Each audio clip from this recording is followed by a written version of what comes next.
സംസ്ഥാന സ്കൂൾ കലോത്സവത്തിന്റെ 4ാം ദിനം ജനപ്രിയമായ നാടകം, സംഘനൃത്തം അടക്കമുള്ളവ ഇന്ന് അരങ്ങിൽ. കലോത്സവത്തിന്റെ ആദ്യ ദിനം തന്നെ ആധിപത്യം സ്ഥാപിച്ച കണ്ണൂർ തന്നെയാണ് 1ാം സ്ഥാനത്തുള്ളത്.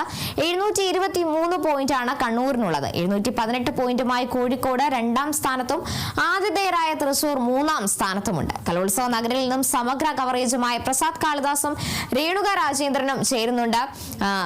നാളെയാണ് ശക്തന്റെ മണ്ണിലെ കലാപൂരത്തിന് കൊട്ടിക്കലാശമാകുന്നത്. ഇന്ന് 4ാം ദിനത്തിലെത്തിയപ്പോൾ ആദ്യ ദിനം മുതൽ സമഗ്ര തേരോട്ടം തുടരുന്ന കണ്ണൂരാണ് മുന്നിലുള്ളത്. കോഴിക്കോടും അതുപോലെ തന്നെ തൃശ്ശൂരും അടക്കം 3ാം സ്ഥാനത്ത് ഉണ്ടെങ്കിലും ആരായിരിക്കും ആ സ്വർണ്ണക്കപ്പിൽ മുത്തമിടുക?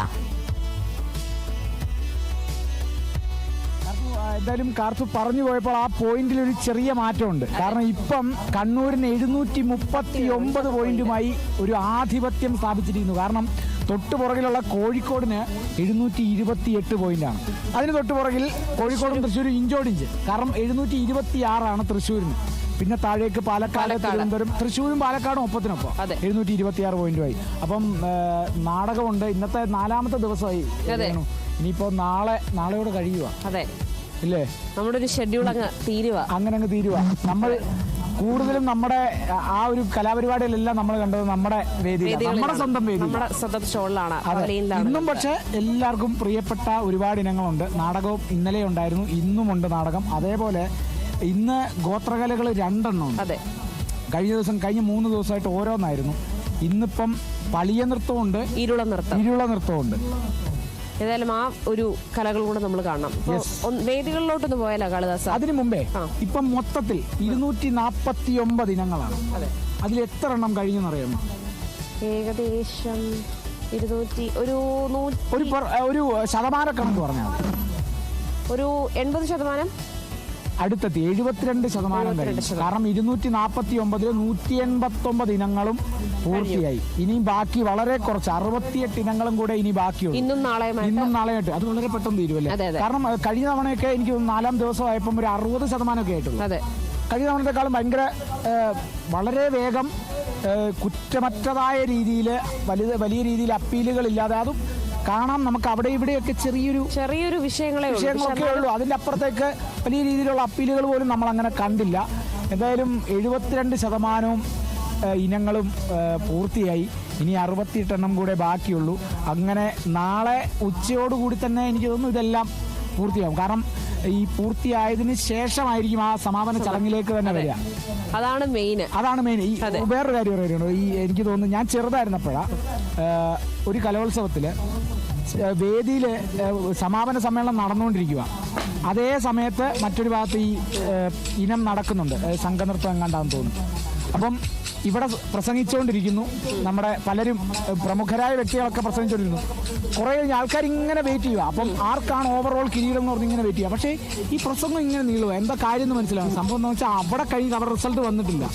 ആ റിസൾട്ട് വന്നിട്ട് വേണം. കാരണം ആ സമയത്ത് പാലക്കാടും കോഴിക്കോടും അങ്ങനെ ഇഞ്ചോടിഞ്ച് നിൽക്കുമായിരുന്നു. ആ കൊല്ലമാണെന്ന് തോന്നുന്നു പാലക്കാടും കോഴിക്കോടും 1ാം ആ കപ്പല്ലേ, കപ്പ് പങ്കിട്ടത് ആണല്ലേ? Equal point.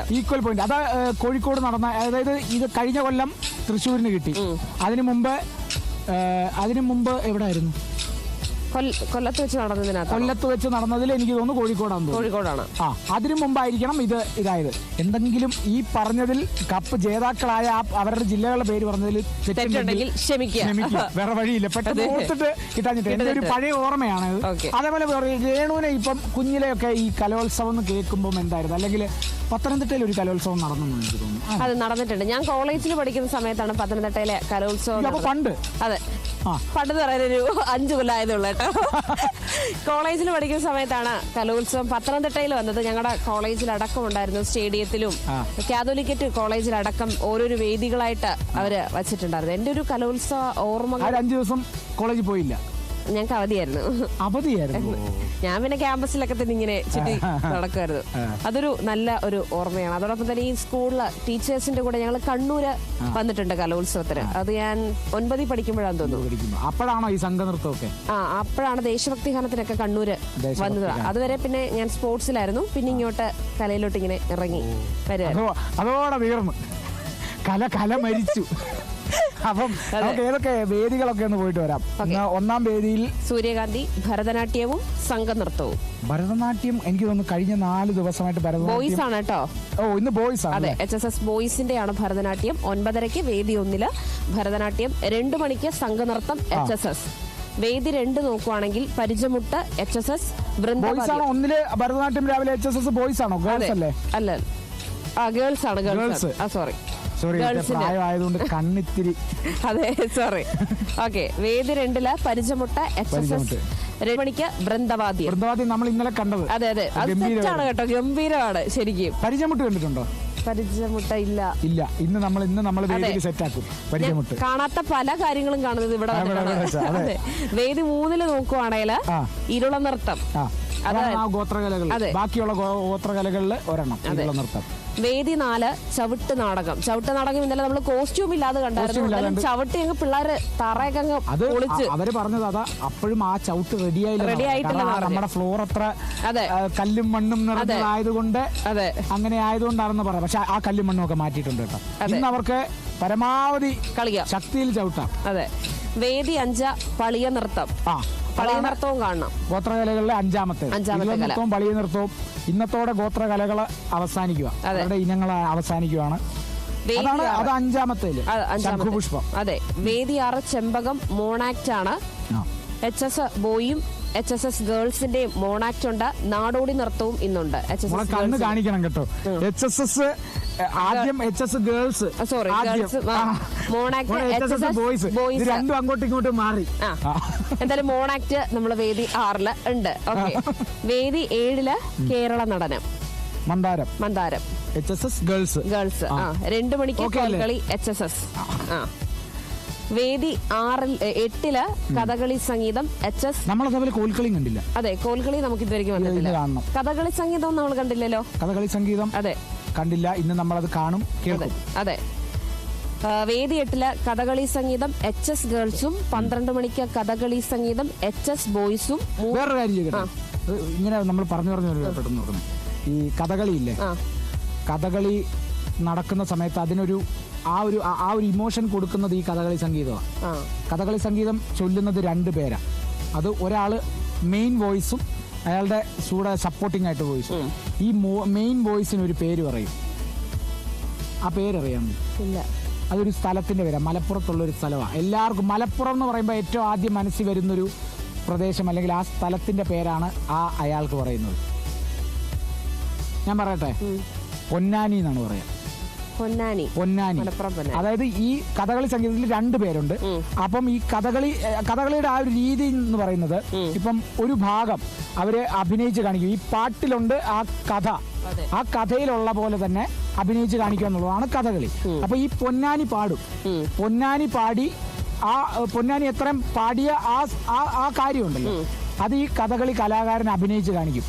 ആ സമയം കൊണ്ട് ഈ ആംഗ്യം മൊത്തമായിട്ട്, ഈ പാടിയതിന്റെ ആംഗ്യം മൊത്തമായിട്ട് കഴിഞ്ഞിട്ടില്ലെങ്കിൽ ഈ കൂടെയുള്ള ആളും അതൊന്നും കൂടെ ഏറ്റുപാടും. പൊതുവെ എന്തായാലും അതൊന്നും കൂടെ ഏറ്റുപാടും. ആ ഒരു ടൈമും കൊണ്ടും കൂടാണ് അത്രയും പോകുന്ന ആ ഒരു വാചകം മൊത്തം അഭിനയിച്ച് തീർക്കുന്നത്. ഇൻ കേസ് അത് കഴിഞ്ഞില്ലെങ്കിൽ വീണ്ടും പൊന്നാനി അതേ ഭാഗം ഒന്നും കൂടെ പാടും. അത് കഴിഞ്ഞിട്ട് പിന്നെ പുറകോട്ട് പോകും. അങ്ങനെയാണ് ഇതിന്റെ പരിപാടി. അപ്പൊ പൊന്നാനി എന്നുള്ള പഠിച്ചില്ലേ? പഠിച്ചു. ഓക്കെ. അതെ. ഓക്കെ. വേദി 9 നോക്കുകയാണെങ്കിൽ കൂടിയാട്ടം. കൂടിയാട്ടം നമ്മൾ കണ്ടിട്ടില്ല. അല്ല, കൂടിയാട്ടം കണ്ടു. കൂടിയാട്ടം നമ്മൾ ഇന്നലെയല്ല മിനിഞ്ഞാന്നുണ്ടായിരുന്നു, ഒരു ടീം ഉണ്ടായിരുന്നു. കുറെ കലകൾ കണ്ടതുകൊണ്ട് ഏതൊക്കെയാണ് ആദ്യം നടന്നത്, ഏതൊക്കെയാണ് കണ്ടത് പോലും ചില സമയത്ത് ഓർമ്മ വരത്തില്ലേ.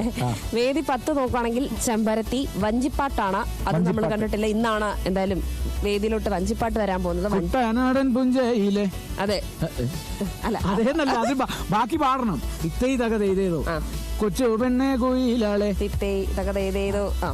വേണ്ട. അതെ. ഏതായാലും പത്തനംതിട്ടന്ന് വരുക. അവൾക്ക് അതിന്റെ ആ ഇതങ്ങ് കിട്ടുന്നില്ല. അതെ. വഞ്ചിപ്പാട്ടെന്നൊക്കെ പറഞ്ഞാൽ അതിലോട്ട് അങ്ങ് പോകണ്ട. ഓക്കെ, വിട്ടു കളഞ്ഞു. 9:30 വഞ്ചിപ്പാട്ട് HS ആണ്. 2 മണിക്ക് കുച്ചിപ്പുടി HSS ബോയ്സ് ആണ്. വേദി 10. വേദി 11 നോക്കുവാണെങ്കിൽ നാടകം നമ്മൾ കണ്ടില്ലല്ലോ. നല്ലൊരു നാടകം കാണണം ശരിക്കും. അതെ. നാടകം HSS ആണ് കേട്ടോ. HSS. വേദി 11, വേദി 12 നിത്യകല്യാണി. ഇപ്പൊ എന്തായാലും ആ പൂവ് എല്ലാവർക്കും അറിയായിരിക്കും അതേപോലെ നിത്യകല്യാണി. ഇന്ന് രേണുവിന് കാണിച്ചു കൊടുത്തപ്പോഴാണ് അറിഞ്ഞത് കർണികാരം എന്തുവാന്നറിയാമോ? കണിക്കൊന്ന. നമ്മളൊക്കെ കണി വെക്കുന്നതിനെയാണ് കർണികാരം എന്ന്. അതാണ് കഴിഞ്ഞ ദിവസം അന്ന് അമ്മ പറഞ്ഞത് അതൊരു മറ്റേ കണിക്ക് വെക്കുന്നതാണെന്ന്. അപ്പോഴും നമ്മൾ ഓർത്തില്ല കണി വെക്കുന്നതോ കർണികാരോ ആരും പറഞ്ഞു കേട്ടില്ലല്ലോ. ഇവിടെ ഒരു ഫോട്ടോ ഉണ്ട്. അപ്പം നമ്മൾ ഈ പറഞ്ഞതിന് ശേഷമാണോ അപ്പൊ ആ ഫ്ലെക്സ് വെച്ചത് ആണെന്ന് തോന്നുന്നു. അതെ. അത് നോക്കുമ്പോ അതിന്റെ അകത്ത് ഇതാണോ കർണികാരം, ഇത് കണിക്കൊന്നയല്ലേ എന്നുള്ളത്. അതാണ് അപ്പം ദിവസം വീട്ടിൽ കാണുന്ന പൂക്കളാണ്. അവരുടെ അതിന്റെ ഒന്നും പേര് നമുക്കറിയാത്തത് വലിയ കഷ്ടമല്ലേ? നമുക്കറിയുന്നില്ല, നമ്മളൊക്കെ എന്തിനാ ഇങ്ങനെ നടക്കുന്നത്. വേദി 12 നിത്യകല്യാണി കഥകളിയാണ് സിംഗിള് HS ഗേൾസ്. 2 മണിക്ക് കഥകളി സിംഗിൾ HSS ബോയ്സ്. അതാണ് വേദി 12 വിശേഷങ്ങൾ. ഇനി വേദി 13 പനിനീർപ്പൂവിൽ പോവാണെങ്കില് പാഠകം HS ബോയ്സ്. പാഠകം എന്താ? പാഠകം സംസ്കൃതം റിലേറ്റഡ് ആണ്, സംസ്കൃത കലോത്സവത്തിന്റെ ഭാഗമാണ്. അത് നമ്മൾ ഈ വിശദീകരിക്കുക എന്നുള്ളതാണ്. ഇപ്പൊ നമ്മൾ പഠിപ്പിക്കുക എന്ന് പറയില്ല, ശരിക്കും ഈ പാഠകം എന്ന് പറയുന്ന അതിൽ നിന്നാണ് നമ്മൾ പഠിപ്പിക്കുക എന്നുള്ളൊരു ആ വാക്കിലേക്ക്. മലയാളത്തിലെ കുറെ വാക്കുകൾ സംസ്കൃതത്തിൽ നിന്നും തമിഴിൽ നിന്നും ഒക്കെ വന്നത്. അപ്പൊ ഈ പാഠകം എന്ന് പറഞ്ഞാൽ പാഠകം കലാകാരൻ എന്ന് പറഞ്ഞാൽ അത് അവതരിപ്പിക്കുക, അത് ഇരുന്ന് അവതരിപ്പിക്കുകയാണ്. നമ്മളെ പഠിപ്പിക്കുന്ന രീതിയിൽ ഇരുന്ന് അതിനൊരു പ്രത്യേക ശൈലിയുണ്ട്.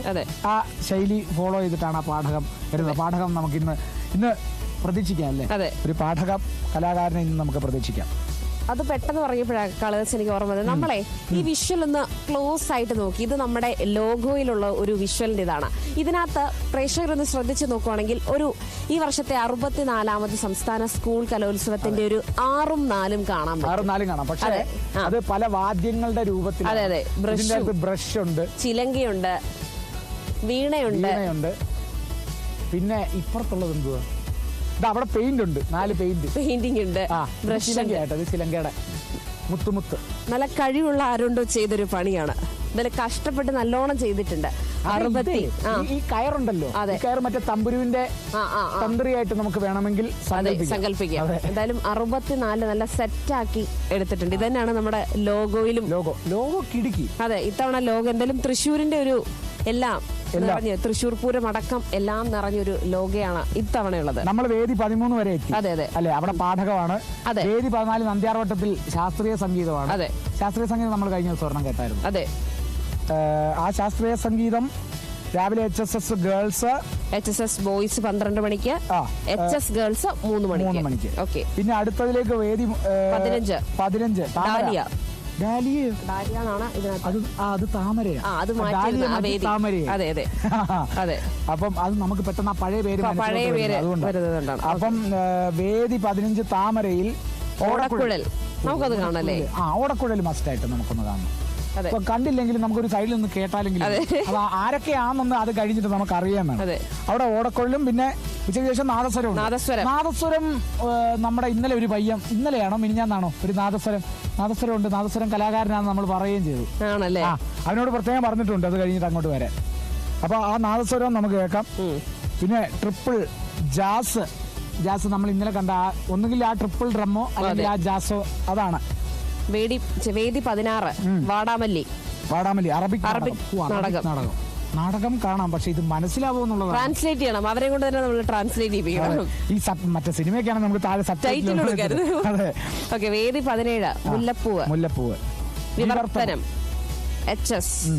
പിന്നെ 11 മണിക്ക് അവിടെ തന്നെ HSന്റെ പോസ്റ്റർ രചന. മനസ്സിലായി? വിവർത്തനം എന്താ മനസ്സിലായില്ലേ? ട്രാൻസ്ലേഷൻ. അതെ. വേദി 18 ആമ്പൽപ്പൂവ് വയലിൻ വെസ്റ്റേൺ ആണ്. അതെ, HSന്റെ ആണ് വയലിന്. 11 മണിക്ക് വയലിൻ വെസ്റ്റേൺ HSSന്റെ. അതില് 2 മണിക്ക് വയലിൻ ഓറിയന്റൽ HSS. അതറിഞ്ഞൂടാ. ഓറിയന്റല് നമുക്ക് ചോദിക്കാം. ഇനിയിപ്പം ആരെങ്കിലും ഒരു വയലിൻ ഇന്നലെ അവനോട് ചോദിച്ചാൽ മതിയായിരുന്നു. നമ്മുടെ ദേവനന്ദൻ ലാസ്റ്റ് നമ്മുടെ ആ ടീമിലെ അത് ചോദിച്ചില്ല. അവന് എനിക്ക് തോന്നുന്നു അവൻ ഇന്ന് മത്സരം കാണുമായിരിക്കും. കാരണം അവൻ ഗംഭീരമായിട്ട്, അവനാണ് ടീം ലീഡ്. പക്ഷെ എന്ത് മനോഹരമായിട്ടാണ് ഇതിന്റെ ഈണം എന്നൊക്കെ പറഞ്ഞാലുണ്ടല്ലോ. അത് അവന് കറക്റ്റ് കിട്ടി. കുറച്ച് അത് പ്രാക്ടീസ് കൊണ്ട് കിട്ടുന്നതായിരിക്കും. എന്തായാലും ഗംഭീരമായിരുന്നത്. അവനോട് തന്നെ നമുക്ക് ചോദിക്കാം. ഈ വെസ്റ്റേൺ എന്താന്ന് ഏകദേശം മനസ്സിലായി. ക്ലാസിക്കലും ഉണ്ട്. ഈ ഓറിയന്റൽ എന്താണെന്നുള്ളതാണ് നമുക്ക് ചോദിക്കേണ്ടത്. അപ്പൊ അതെവിടെയായിരുന്നു? വേദി 18 അമ്പലത്തിൽ. ശരി രേണുക, അങ്ങനെ സംസ്ഥാന സ്കൂൾ കലോത്സവം അതിന്റെ സമാപന ദിനങ്ങളിലേക്ക് കടക്കുകയാണ്. ഇന്ന് 4ാം ദിനമാണ്. ജനപ്രിയ ഇനമായ ഒട്ടേറെ മത്സരങ്ങൾ ഇന്നും നടക്കേണ്ടതുണ്ട്. ഇനി നാളെയാണ് അവസാന പോരാട്ടം. ആര് കപ്പെടുക്കുമെന്ന് നാളെ നമുക്കറിയാം. എന്തായാലും കേരള വിഷൻ ന്യൂസും അതിനു വേണ്ടി കാത്തിരിക്കുകയാണ്. കലോത്സവ നഗരിൽ നിന്നും പ്രസാദ് കാളിദാസും രേണുക രാജേന്ദ്രനുമാണ് ചേർന്നത്.